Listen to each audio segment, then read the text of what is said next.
Colbyjack.net is proud to present From the Flames by Trisha M. Wilson. The people of the fire, the Blesa, led by their queens, have ruled the island of Alfeyju and oppressed the Driva, the people of the ice, for more than 16 generations. With the Drivian King in hiding and little hope on the horizon, the Driva looked to one person to save them from the vile Blesa, the Diviana. According to legend, the divinely gifted Diviana will one day overthrow the Blesa and restore the Drivian King to his rightful throne. But with the search having lasted for more than 400 years, will the Diviana ever come to light? Willow is the slave of the Raskpil family. Bought at the age of 4, 20 years have passed since her life irrevocably changed. Her existence is no worse than any other slave, but within, Willow wonders if there isn't something more she should be doing with her life other than serving the ungrateful.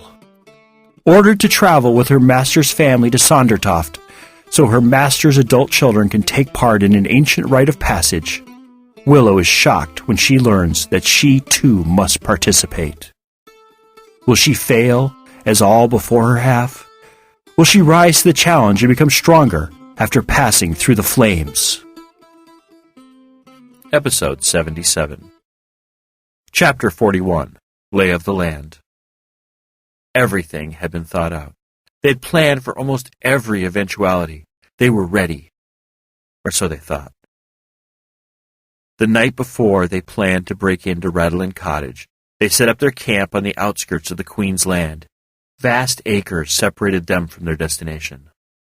Willow had insisted that they stay there because it would give them a better lay of the land and see if everything they knew about the area was true.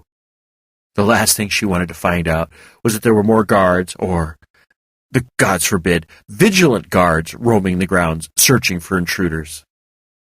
"I'm going to go do some scouting of the area," Willow said, unable to sit still. She felt nervous. She'd never felt this way before with the other sacred objects. Maybe it was because they were daring to enter the enemy's territory.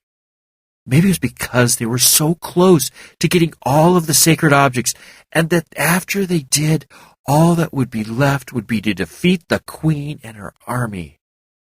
"Do you want someone to come with you?" Sigurd asked, already moving to get to his feet. "No," she said. "I'm taking Adelina with me. If we get in trouble, we'll let Hawk know." "But I thought you couldn't talk to Hawk through that mind link thing," Kalina said. "I can't," Willow said, trying not to grit her teeth. Why did she always have to explain herself? "I mean, Adelina can send him the message. I don't know how long we'll be gone, but don't worry." "Stay safe, my love," Sigurd said, kissing her before she left. They were outside of the camp, walking toward the cottage, before Adelina said, "Are we really going to go to the cottage like this?" "No, I'm going to conceal us. I just wanted to be out of the camp before I did so. The others would have suspected something was going on if I'd done it there." "Yeah, they might have figured out that we're not just scouting the immediate area," Adelina said. Willow ignored her. Concentrating, Willow concealed herself and Adelina. Once concealed, Willow climbed onto the snow leopard's back and held on tight while Adelina ran toward the cottage, moving faster than any human. She slowed down a little when the forest began to thin, indicating the presence of humans nearby. When they were about 20 yards from a large clearing, she stopped and let Willow climb off her. They crept forward, on the alert for anyone who might be by the edge of the clearing. They stopped when a man in uniform suddenly appeared. Willow gripped Val tighter. She knew they were concealed, and that nobody could see them, but it didn't stop her from feeling nervous. The man walked her on the edge of the clearing, looking into the darkness with no real interest. Behind him was a 2-story house, very large when compared to the house she had grown up in, but not much bigger than Astrid's home. "That must be the servant's house," Willow said. "What gave it away?" Adelina asked. Willow ignored her and watched the guard, who was listlessly walking back to the servant's house. Another man, about the same age as the first, walked up to him from the opposite direction. They talked for a few minutes before they walked to the other side of the building. The second they disappeared from view, Willow said, "Let's move. I bet the Queen's place is over there, where the other man came from." They stepped out of the forest and walked along the tree line, ready at a moment's notice to stop if someone appeared. As they passed the house, they saw a building in the distance. It was huge, mammoth, colossal in size. It was large enough to house an entire village or town, and still have room to spare. It rose from the ground so majestically that it took Willow's breath away. While it was hard to see the cottage in detail because of the darkness, Willow was transfixed with its beauty. The front was bracketed with heavily engraved white marble columns. Above the columns was a circular pediment, also made of marble. From where she was, she couldn't see what the scene was, only that there were figures, perhaps the Queen's, or a battle scene. Between the columns stood a door, which were just shy of the height of the building. She had never seen a pair of wood doors so tall. How could they have been made so large? Adelina bumped her head into Willow's body, breaking her stare. "We should keep moving before the guards come back. You can gawk at the house when we're not out in the open." "Sorry." They continued to walk toward the cottage, and with every step they took, the building became larger and larger. Could you imagine living in a place like that? Who wants to live inside? I never understood that aspect of human behavior. Don't you get claustrophobic or miss nature?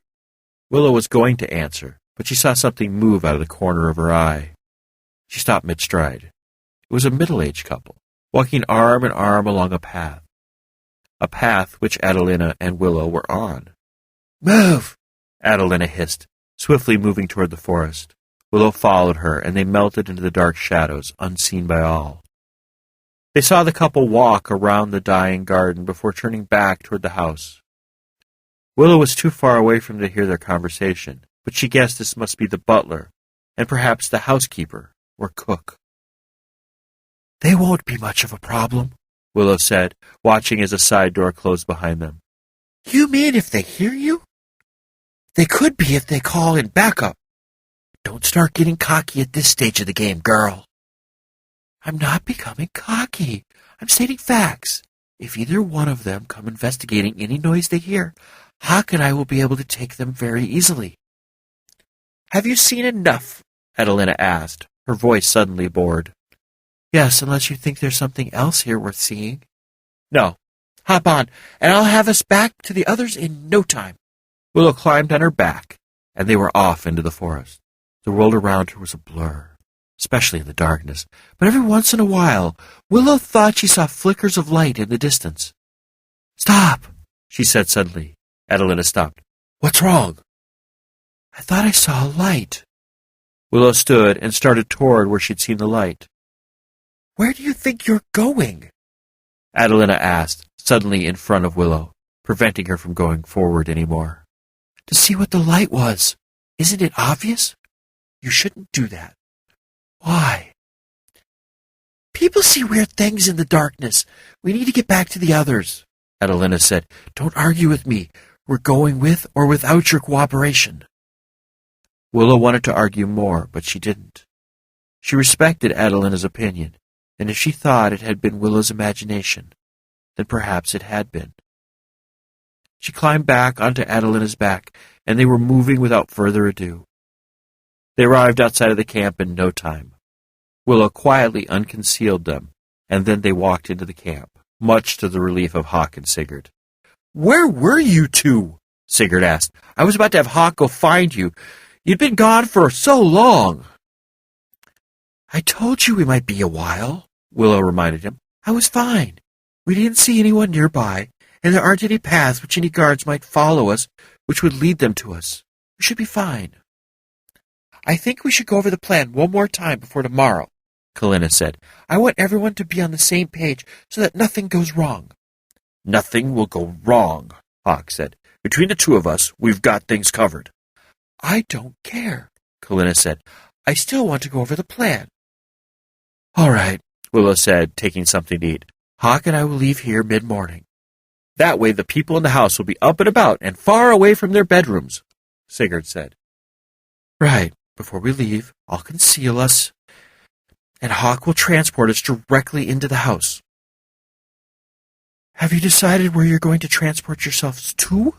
Lawfen asked. The Queen's suite or one of the attics? After a lot of debate, we decided to go to one of the attics first, Willow said. There's a much less chance of coming face to face with someone there than in the suite. We'll leave the suite as our last resort. When we found the necklace, Hawk said, I'll transport us back here to you, depending on what happens during our search. We'll decide whether to stay the night or leave for someplace safer. And if you aren't back here by nightfall, or if Adeline alerts us, we are to assume something has gone wrong, and we are to come get you, Sigurd said, sounding worried. Nothing is going to go wrong, but it's always good to have a backup plan, Willow said, trying to soothe him. If she didn't, he might try to do something heroic or stupid tomorrow, and she didn't need any distractions. Tomorrow was already going to be dangerous enough. She didn't need any surprises, especially those that could be avoided. Does anyone have any further questions or concerns? No. Good. I have complete faith that by this time tomorrow, we'll have the last sacred object in our hands and be ready to start planning the final battle. May the gods guide us and bless us in our quest, Azran said. Kalina responded quietly to his words. Yes, may they bless us all.